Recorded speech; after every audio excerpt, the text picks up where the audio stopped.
वाराणसी के मणिकर्णिका घाट पर स्थित कुंभा महादेव मंदिर तोड़े जाने की अफवाह के बाद वायरल हो रही तस्वीर का ट्रिपल फैक्ट चेक हो चुका है। न्यूज 18 इंडिया और वाराणसी पुलिस कमिश्नर के बाद कल अखिल भारतीय संत समिति ने भी इस मंदिर का दौरा किया और मंदिर का जायजा लेने के बाद वायरल हो रही तस्वीर को फर्जी बतला दिया। एक रिपोर्ट देखिए।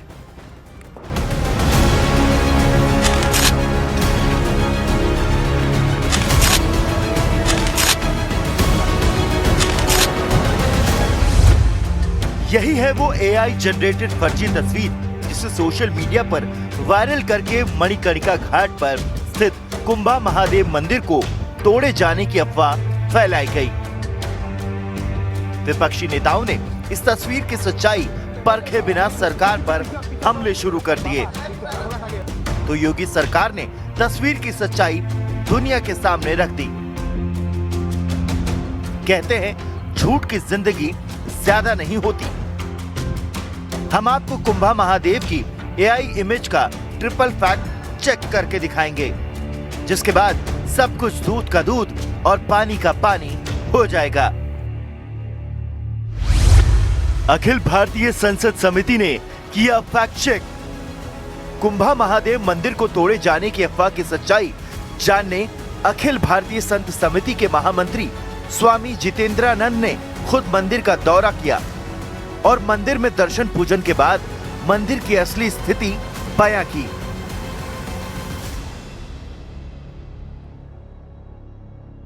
ये घृणित राजनीति है कि आप किसी मंदिर को ये कहते हैं कि ये तोड़ दिया गया। यहाँ न बुलडोजर आ सकता, न कोई व्यक्ति तोड़ने आ सकता। ये कॉरिडोर में स्थित मंदिर है जिसे टूटा हुआ दिखाया गया है। यह ठीक पद्धति नहीं है राजनीति की। और धर्म क्षेत्र, जब आप धर्म को आधार बना करके राजनीति करते हैं तो वस्तु स्थिति स्पष्ट करने के लिए धर्माचार्यों को उतरना पड़ता है। इसी कारण मैं यहाँ आया। वाराणसी के पुलिस कमिश्नर ने किया फैक्ट चेक। एक दिन पहले कुंभा महादेव की वायरल तस्वीर की सच्चाई जानने के लिए खुद वाराणसी के पुलिस कमिश्नर मोहित अग्रवाल भी मौके पर पहुंचे थे। उन्होंने मंदिर के सामने खड़े होकर अपने मोबाइल में वायरल तस्वीर का मंदिर से मिलान किया और उसे फर्जी एआई इमेज बताया।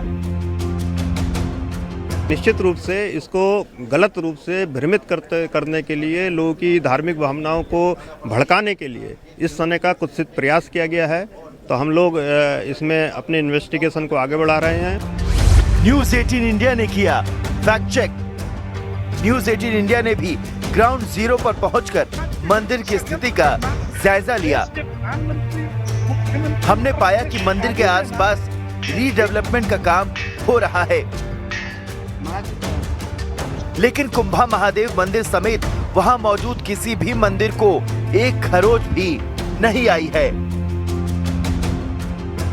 हम उसी कुंभा महादेव मंदिर के पास पहुंचे हैं और मंदिर की तस्वीर आपको दिखा रहे हैं। यह एक्सक्लूसिव तस्वीर है जिसमें उसकी पूरी सच्चाई आपको न्यूज़ 18 दिखा रहा है कि यह मंदिर पूरी तरह से सुरक्षित है।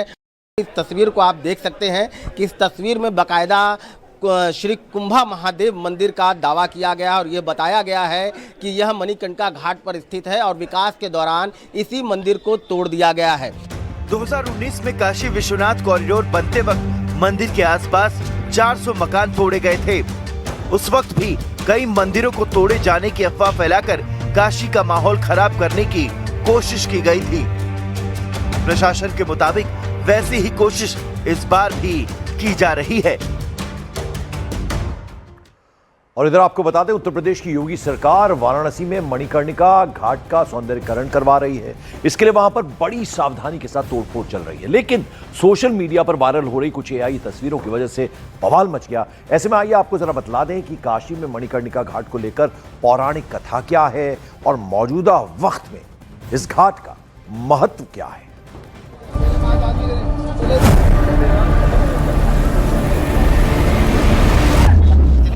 काशी में मणिकर्णिका घाट धरती पर वो शमशान है जिसे महाशमशान कहा जाता है। ऐसा इसलिए क्योंकि मणिकर्णिका घाट पर चिता की अग्नि आज तक कभी बुझी नहीं। यहाँ हमेशा एक नहीं बल्कि कई चिताएं जलती रहती हैं। मणिकर्णिका घाट भारत का सबसे बड़ा शमशान घाट है। सिर्फ वाराणसी या आसपास के जिलों से नहीं, बल्कि यूपी से सटे राज्य बिहार, मध्य प्रदेश और दिल्ली से भी शव यहाँ जलाने के लिए लाए जाते हैं। आंकड़ों के मुताबिक मणिकर्णिका घाट पर हर दिन 400 से 600 चिताएं जलाई जाती हैं। मणिकर्णिका घाट पर हर दिन चिताओं की इतनी बड़ी तादाद इसलिए होती है क्योंकि पुराणों में इस घाट के बारे में एक कथा वर्णित है। कहा जाता है कि मणिकर्णिका घाट का नाम भगवान शंकर के कान के कुंडल और माता पार्वती के मणि के नाम पर पड़ा। पौराणिक कथा के मुताबिक एक बार यहाँ स्थित कुंड में भगवान शिव और मां पार्वती स्नान कर रहे थे। उसी वक्त भगवान शिव का कुंडल और माता पार्वती की मणि इसी कुंड में गिर गई, जिसके बाद भगवान विष्णु ने शिव से वर मांगा कि ये जगह मणिकर्णिका नाम से विख्यात हो। इस घाट पर शवों को जलाने का महात्मा ये है कि यहाँ जिन शवों का अंतिम संस्कार होता है उसे भगवान शंकर तारक मंत्र देते हैं, जिससे उन आत्माओं को मोक्ष की प्राप्ति होती है। यहाँ जिन शवों को जलाया जाता है उसे जलासीन कहते हैं। मणिकर्णिका के तट पे महाशमशान, वहाँ पे भगवान शिव जो है लोगों को तारक मंत्र उपदेश देते हैं। माता पार्वती जो है कस्तूरी सुलगाती है और यहीं पे लोगों को सायुज मुक्ति की प्राप्ति होती है। मणिकर्णिका घाट पर विधान है कि यहाँ डोम परिवार ही सजी हुई चिता को जलाने के लिए अग्नि देता है। डोम राजा विश्वनाथ चौधरी ने बताया कि यहाँ जल रही महाअग्नि कभी शांत नहीं होती और इसी अग्नि से हर चिता जलाई जाती है। प्रतिदिन यहाँ पे बाटी आती है। बिहार, पटना, झारखंड, बोकारो, डाल्टेनगंज, आजमगढ़, गाजीपुर, मऊ, छपरा, बिहार, हर जगह से लोग आते हैं यहाँ पे। तो जौनपुर, सुल्तानपुर, ये सब जगह से, गोरखपुर, आजमगढ़, हर जगह से लोग आते हैं। मगर ये कोई गारंटी नहीं दे सकता है कि यहाँ पे 100 आया कि 50 आया। निरंतर चलते रहते हैं। निरंतर यहाँ पे दाह संस्कार होती रहती है। काश्य मरणान मुक्ति, यानी जो काशी में मरता है उसे मोक्ष मिलता है और जिसका दाह संस्कार मणिकर्णिका घाट पर होता है तो उसे भी मोक्ष की प्राप्ति होती है। इसलिए दूर दूर से लोग अपनों को मोक्ष दिलाने के लिए उनके शव यहाँ लेकर आते हैं।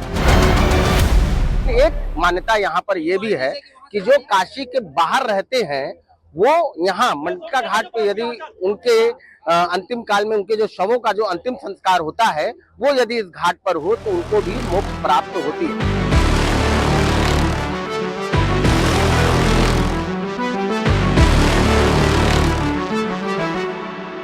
और आइए अब जरा महाराष्ट्र की बात कर लें। यहां निकाय चुनावों के नतीजों के बाद मुंब्रा से एआईएमआईएम की युवा पार्षद सहर शेख का एक विवादित बयान सामने आया। जीत के बाद उन्होंने खुलेआम घोषणा कर दी कि अगले 5 सालों में पूरे मुंब्रा को हरे रंग में रंग दिया जाएगा।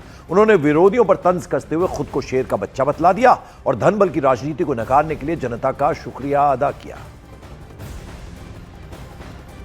अब मेरी गुजारिश है आप सबसे कि आने वाले 5 साल बाद भी जब इलेक्शंस होंगे इंशाल्लाह, आप लोगों को उस इलेक्शन में इससे भी बड़ा मुंह तोड़ जवाब उनको देना है। पूरे के पूरे मुंब्रा को ग्रीन कलर से ऐसे रंगना है कि इन लोगों को यहाँ से बुरी तरह से पछाड़ के भेजना है इंशाल्लाह। हर एक कैंडिडेट इंशाल्लाह 5 साल बाद सिर्फ और सिर्फ एमआईएम का आएगा, क्योंकि अब इलेक्शन में आप मजलिस की ताकत समझ चुके हैं और ये ताकत हमको अल्लाह से आती है। तो सहर शेख का ये बयान आपने सुना महाराष्ट्र से, और अब जरा हैदराबाद से, वहां भी बयानबाजी सामने आई है। एआईएमआईएम प्रमुख असदुद्दीन ओवैसी ने कह दिया कि उनका ख्वाब है कि एक दिन बुर्का पहनने वाली महिला देश की प्रधानमंत्री बने। असदुद्दीन ओवैसी ने सवाल उठाते हुए कहा कि इसमें गुनाह क्या है, क्या मैं ख्वाब भी नहीं देख सकता?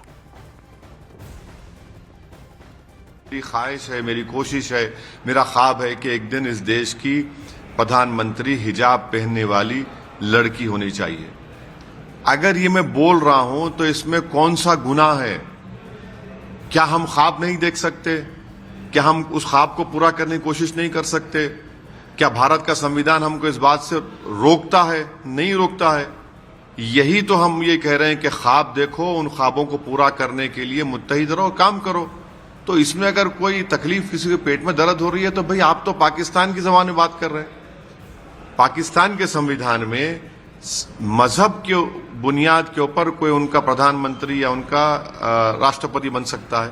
हमारा संविधान जिसको बाबा साहब अम्बेडकर ने बनाया, कोई बन सकता है अगर उसकी उम्र हो और वो मेंटल ना हो, अनसाउंड माइंड का ना।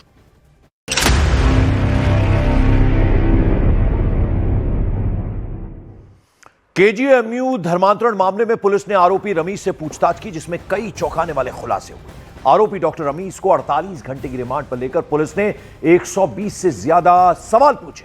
निशानदेही पर उसके घर से 2 लैपटॉप और मोबाइल बरामद किए गए हैं।